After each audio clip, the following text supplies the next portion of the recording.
আসসালামু আলাইকুম প্রিয় শিক্ষার্থী। আজ আমি চতুর্থ শ্রেণীর প্রাথমিক গণিতের ৭৭ পৃষ্ঠার এই ৫ নং গণিতের সমাধান করে দেব। তো দেখো এখানে কি আছে, খালি ঘর ব্যবহার করে নিচে সমস্যাগুলোকে প্রকাশ করো এবং অজানা সংখ্যাটি নির্ণয় করো। তো দেখো এটা কিভাবে করব। ১ নংয়ে আছে, আমি করে দেখাচ্ছি তোমাদের। ১ নংয়ে দেখো, এটা হচ্ছে পৃষ্ঠা নম্বর হচ্ছে ৭২, পৃষ্ঠা নম্বর হচ্ছে ৭২। তো এখানে কি আছে দেখো, ১ নংয়ে আছে, ১ নংয়ে আছে দেখো এখানে কি আছে, একটি সংখ্যাকে ৭ দ্বারা ভাগ করলে ভাগফল ৫ এবং ভাগশেষ ৭ হয়। ভালো করে দেখো, একটি সংখ্যাকে ৭ দ্বারা ভাগ করলে ভাগফল ৫ ও ভাগশেষ ৭ হয়। তাহলে এখানে দেখো আমরা কি লিখতে পারি, দেওয়া আছে, আমরা প্রথমে কি লিখব, দেওয়া আছে, এটা দুইভাবে করা যায়, তো আমি এভাবে করে দিচ্ছি। দেওয়া আছে লিখব, দেওয়া আছে লিখে কমা দিব, কমা দিয়ে এখন দেখো দেওয়া আছে ভাজক।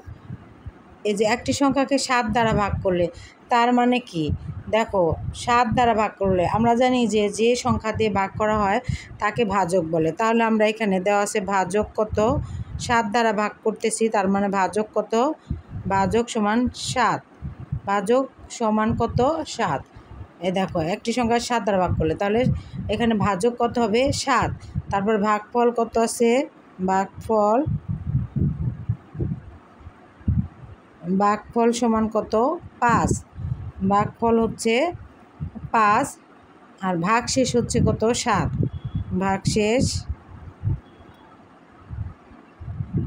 ভাগশেষ হচ্ছে কত ৭।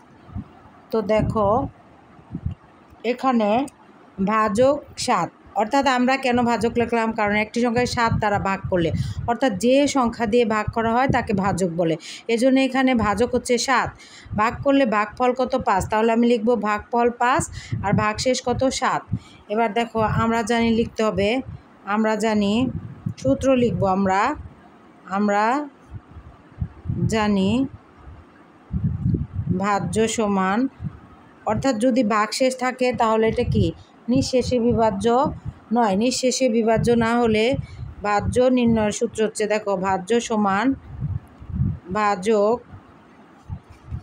নিঃশেষে বিভাজ্য না হলে দেখো ভাজ্য সমান ভাজক গুণ ভাগফল যোগ ভাগশেষ, নিঃশেষে বিভাজ্য, অর্থাৎ ভাগ করলে যেটা মিলে না যায় অবশিষ্ট থাকে বা ভাগশেষ থাকে সেটা হচ্ছে নিঃশেষে বিভাজ্য নয়। আর যদি একদম মিলে যায়, শেষে ভাগশেষ না থাকে, শূন্য হয়, তাহলে সেটা হচ্ছে নিঃশেষে বিভাজ্য। সেক্ষেত্রে ভাজ্য নির্ণয়ের সূত্র হতো ভাজক গুণন ভাগফল।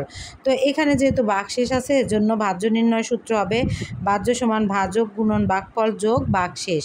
তো আমরা এখন এখানে দেখো, এখানে আমরা কি করব, ভাজক কত, এই যে এখানে দেখো ভাজক আছে ৭ লিখব, ভাজক গুণ চিহ্ন দিব, এই যে দেখো ভাজক ৭ গুণ চিহ্ন দিয়ে লিখব কি ভাগফল কত আছে ৫, ভাগফল ৫ যোগ ভাগশেষ কত আছে দেখো, ভাগশেষ আছে ৭, ভাগশেষ আছে কত ৭ লিখলাম। এখন দেখো এখানে এই যে ৭ আর ৫ আমরা কি করব, ৭ আর ৫, এই যে ৭ আর ৫ গুণ করব, তাহলে ৭-এর নাম তো আমরা ৫ পর্যন্ত বলি, ৫ ৭টা কত, ৫ ৭ ৩৫ যোগ, এই যে এইটুকুর কাজ করলাম কিন্তু, ৫ ৭ ৩৫ যোগ ৭, এই যে দেখো ৭। এখন দেখো এখানে ৩৫-এর সাথে ৭ যোগ করলে ৭ আর এককের ঘর, এটা একক, এটা এককের ঘর, তাহলে এই ৭ আর ৫ যোগ করবো ৭, ৮ ৯ ১০ ১১ ১২, কত হবে ১২, ১২-র কত হবে ২, হাতে ১ থাকবে, ওই ১ এই ৩-এর সাথে আমরা যোগ করব, তাহলে কত হবে ৩ আর ১-এ ৪, ৩ আর ১-এ ৪, দেখো ৪২। সুতরাং এখানে বলছে কি, সুতরাং সংখ্যাটি, হ্যাঁ তাতে একটি সংখ্যা আমরা যে বের করলাম, সুতরাং সংখ্যাটি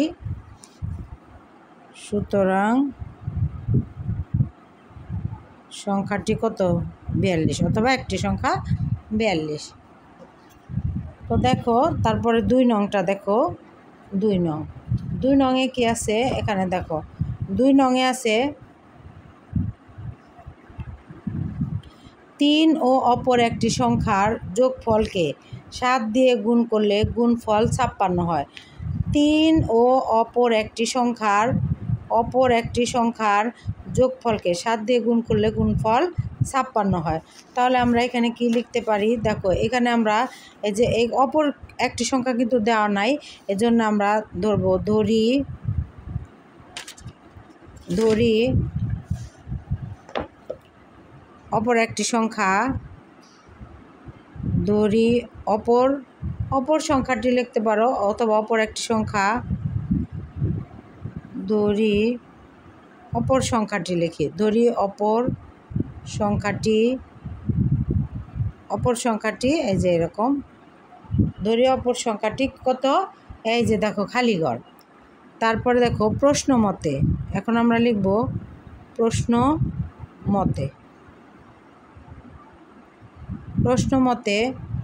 মতে কি লিখব দেখো, এখানে এই যে 3 ও অপর একটি সংখ্যার যোগফল, তাহলে 3-এর সাথে যোগ করব কত, অপর একটি সংখ্যা কত, আমরা এই খালি ঘর ধরেছি, এই দেখো অপর সংখ্যাটি সমান এত। আচ্ছা 3 এবং অপর একটি সংখ্যার যোগফল, তাহলে আমি এটা ব্র্যাকেট দিয়ে আটকে দেব, অর্থাৎ প্রথম বন্ধনী যেটা সেটাতে আটকে দেব। তারপরে কি বলছে, সংখ্যার যোগফলকে 7 দিয়ে গুণ করলে, তাহলে এই যে দুইটা যোগ করে এটার সাথে কত গুণ করতে হবে, 7 দিয়ে গুণ করলে গুণফল কত হয়, 56 হয়। গুণফল কত হবে, 56। তাহলে এখানে আমরা 56 লিখব। এখন এখানে যেহেতু মাঝখানে সমান চিহ্ন থাকলে এখানে বাদ দিতে হবে, বাদ দিয়ে কমা দেব, দিয়ে দেখো 3 ব্র্যাকেটের কাছে আগে 3 যোগ খালি ঘর, ব্র্যাকেট আমরা উঠিয়ে দিব। এই পাশে যদি গুণ চিহ্ন থাকে সমান, এই সমানের ওই পাশে গেলে দেখো 56 আমি লিখব, লিখে এই পাশে যেহেতু গুণ চিহ্ন আছে ওই পাশে গেলে কি হবে, ভাগ হয়ে যাবে। যদি এখানে ভাগ থাকতো তাহলে এই পাশে গুণ হইতো। তো 56 ভাগ কত, 7, ভাগ এই যে 3 যোগ কালীঘর সমান কত হবে, এই যে 7-এর নামতা বলে 56কে ভাগ করব, তাহলে কত, 7-8 56। এই যে দেখো এখানে কিন্তু 56কে আমরা কত 7 দিয়ে, 7-8 কত 56, অর্থাৎ 7-এর নামতা বলবে, বলে 7-8 56, 8 এখানে হবে, 56 এখানে হবে, 7-8 56। বা এই দেখো এখন এই খালি ঘরটা রাখবো সমান 8, এইখানে যোগ চিহ্ন আছে, যে এখানে কোনো চিহ্ন নাই, চিহ্ন না থাকলে আমরা যোগ চিহ্ন ভাববো যে এখানে যোগ চিহ্ন আছে, তাহলে যোগ থাকলে এখানে কি হবে, বিয়োগ হয়ে যাবে, তাহলে 3টা বিয়োগ হয়ে গেল।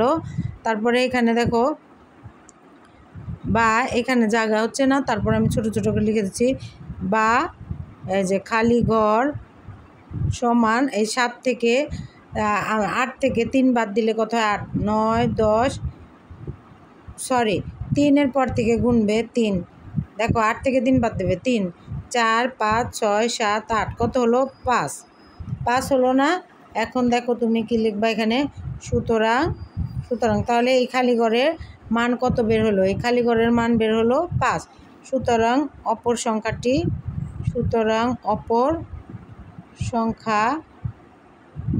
কত, 5। সুতরাং অপর সংখ্যাটি কত, 5। এই যে এখন দেখো আবার ভালো করে দেখো প্রথম থেকে, এখানে দেখো আবার একটু দেখাচ্ছি, যে একটি সংখ্যাকে 7 দ্বারা ভাগ করলে ভাগফল 5 ও ভাগশেষ 7 হয়। তাহলে এটা আমরা কি লিখব, প্রথমে লিখব দেওয়া আছে ভাজক 7, ভাগফল 5, ভাগশেষ 7, অর্থাৎ ভাগ করলে যে 7 দ্বারা ভাগ করলে এই জন্য এটা ভাজক। তারপরে আমরা জানি ভাজ্য সমান সমান ভাজক গুণন ভাগফল যোগ ভাগশেষ, কারণ যেহেতু ভাগশেষ আসে এর জন্য এই সূত্রটা হবে, নিঃশেষে বিভাজ্য না হলে ভাজ্য নির্ণয় সূত্র এটা। তারপরে এখানে দেখো ভাজক আছে কত, এই যে এখানে 7 আছে, আমরা 7 দিব, গুণ ভাগফল কত আছে 5 দিব, তারপরে যোগ কত আছে 7 দিব। তারপরে দেখো এই দুইটা আগে গুণ করব, আগে গুণের কাজ করতে হয়, তাহলে 5 7 কত 35 লিখবো, লিখে যোগ এই যে 7 আছে 7 দেবো, তাহলে 7, 35 আর 7 কত হয়, এই যে 7 আর 5 12, 2 হাতে রইল 1, 3 আর 1 4, এই যে 42। সুতরাং সংখ্যাটি 42। তারপরেরটা দেখো এটা কি আছে, 3 ও অপর একটি সংখ্যার যোগফলকে 7 দিয়ে গুণ করলে গুণফল কত হয়, গুণফল 56 হয়। তাহলে দেখো এখানে অপর একটি সংখ্যা কিন্তু দেওয়া নাই, এর জন্য আমরা ধরি অপর সংখ্যাটি কত, এই যে খালি ঘর। তাহলে প্রশ্ন মতে 3 ও এই যে বলছে অপর একটি সংখ্যার 3 ও অপর একটি সংখ্যার যোগফল, তাহলে 3 হচ্ছে 3 যোগ অপর একটি সংখ্যা কত, এই খালি ঘর যোগ, এটা ব্র্যাকেট দিয়ে আটকে দিতে হবে, গুণ 7, কারণ এই দুইটাকে গুণ করতে হবে, এজন্য এখানে 7 দিয়ে আমি গুণ করে দেব, সমান কত, গুণফল কত হয় 56 লিখব। বা দিব, যেহেতু এখানে মাঝখানে সমান চিহ্ন থাকলে এখানে বা দিতে হয়, বা দিয়ে কমা দিব। তাহলে 3 যোগ খালি ঘর সমান, এখন দেখো এখানে 56 লিখব, আর এই 7টা এখানে গুণ চিহ্ন আছে, গুণ থাকলে এই পাশে গেলে সমানের ওই পাশে গেলে 7টা কি হয়, ভাগ হয়ে যায়। এখানে যদি ভাগ থাকতো তাহলে এখানে গুণ হয়ে যেত। এখন দেখো বা 3 যোগ খালি ঘর, এখন এই 7 দিয়ে 56কে ভাগ করব, এই দেখো 7 দিয়ে 56কে ভাগ করলে 7 8 56, অর্থাৎ 7-এর নামতা বলবে, 7 8 8 এখানে হবে, 56 এখানে হবে, 7 8 56।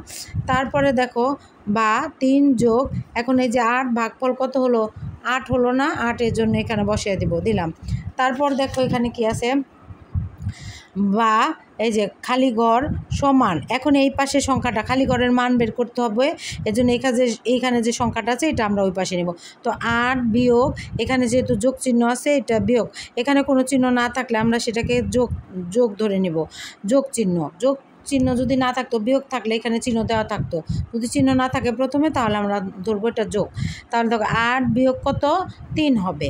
তাহলে বা খালি ঘর সমান কত, 8 থেকে 3 বাদ দিলে 5 হবে। তো এখন তাহলে খালি ঘরের মান বের হইল 5, সুতরাং অপর সংখ্যাটি 5। তো আশা করি তোমরা বুঝতে পেরেছো।